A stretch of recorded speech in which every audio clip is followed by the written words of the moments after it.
আসসালামু আলাইকুম। Rexona cooking and ভ্লগে আপনাদের সবাইকে স্বাগত। আজকে আমি চলে এসেছি একটি আম পান্নার রেসিপি নিয়ে। বানানো ভীষণ সহজ, ভীষণ সহজভাবে আমি দেখাবো আম পান্নাটা বানিয়ে।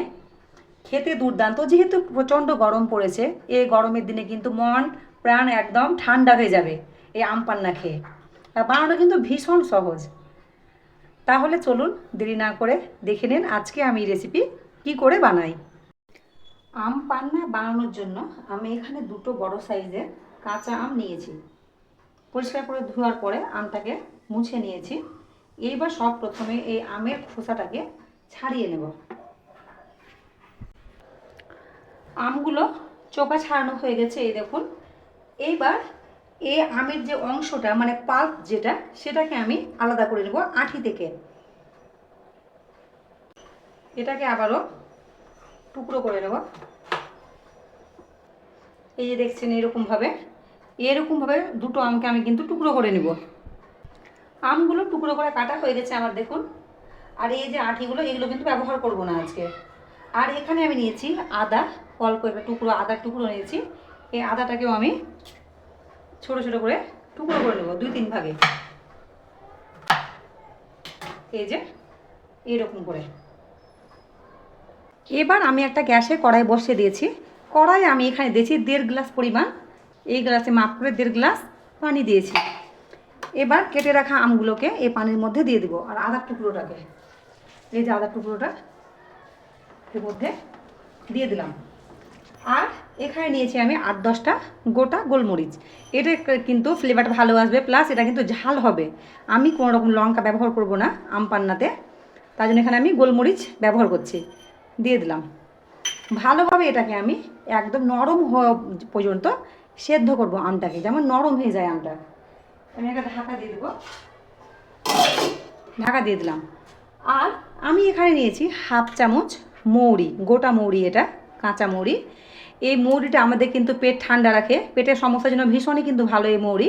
এই মৌরিটাকে আমি একটু পানি দিয়ে ভিজিয়ে রেখে দেব, যতক্ষণ আমটা সেদ্ধ হচ্ছে ততক্ষণ পর্যন্ত। এই দেখুন, একটু পানি দিয়ে দিয়েছি। এবার এটাকে ভিজিয়ে রেখে দেব।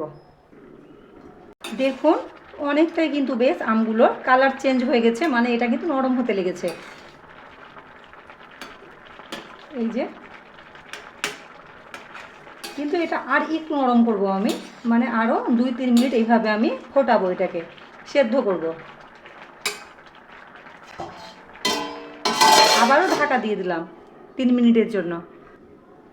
3 মিনিট পর ফিরে এলাম।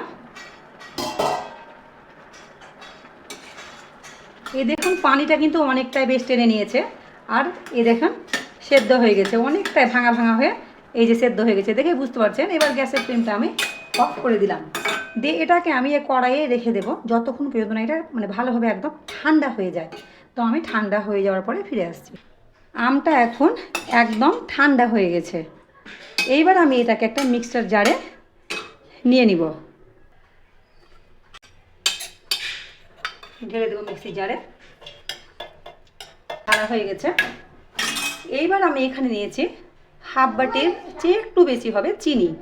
আপনার যে যেমন মিষ্টি খেতে পছন্দ করবেন সেই হিসেবে অবশ্যই কিন্তু চিনিটা দেবেন। এই আম পান্নাটা আজকে আমার টক মিষ্টি হবে, তার জন্য আমি আম হিসেবে এই চিনিটা আমি কিন্তু নিয়েছি। দিয়ে দিলাম। আর যেটা মৌরিটা ভিজিয়ে রেখেছিলাম 1/2 চামচ মৌরি পানিতে, সেই মৌরিটাকে এর মধ্যে ঢেলে দিলাম। ভালোভাবে একটা পেস্ট বানিয়ে নেব। এই দেখুন কত সুন্দর করে আমি একটা পেস্ট বানিয়ে নিয়েছি, মিহি করে একদম।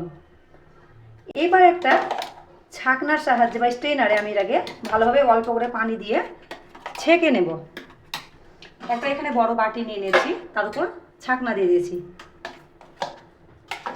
এইবার এটাতে আমি একটু প্রথমে পানি দেবো মিক্সির জারটাতে, তারপরে পাতলা করার পর এটাকে ছেঁকে নেব, যাতে সুবিধা হয় ছাকতে।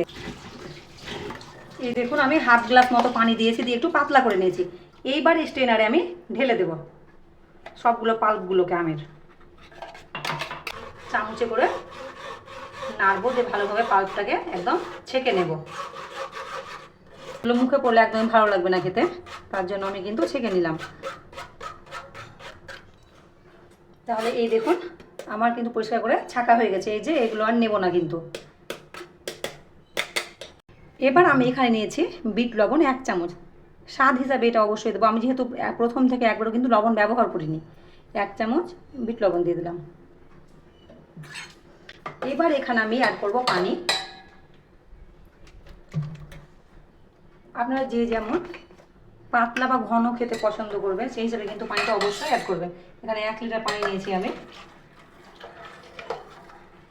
পুরো পানিটা আমি কিন্তু দিয়ে দেব। ঠান্ডা পানি এটা ফ্রিজের, ভালোভাবে নাড়লেই কিন্তু একদম রেডি আম পান্না, ঠান্ডা ঠান্ডা। তাহলে আজকে আমার এই রেসিপি আম পান্না কেমন লাগলো অবশ্যই কিন্তু জানাবেন। ভীষণ সহজভাবে আমি কিন্তু দেখালাম, এর চেয়ে সহজ হয় না আম পান্না রেসিপি। যখনই ইচ্ছে করবে, মন চাইবে, তখনই কিন্তু আপনার ঝটপটে আম পান্না কিন্তু বানিয়ে নিতে পারবেন। এবার আমি দুটো গ্লাসে সার্ভ করে নেব।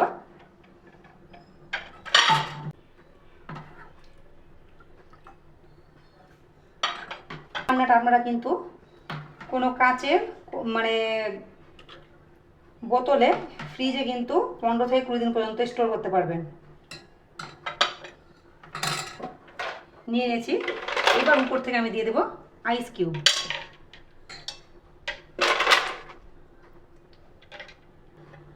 তাহলে দেখুন এই যে কতটা সুন্দর লাগছে দেখতে, আর খেতে তার চেয়েও কিন্তু বেশি মজার।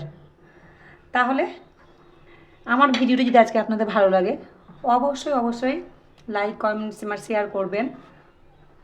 আর আমার চ্যানেলটিকে অবশ্যই অবশ্যই আপনারা কিন্তু সাবস্ক্রাইব করে পাশে থাকবেন। আবার দেখা হবে, কথা হবে পরের ভিডিওতে। সবাই ভালো থাকবেন, সুস্থ থাকবেন।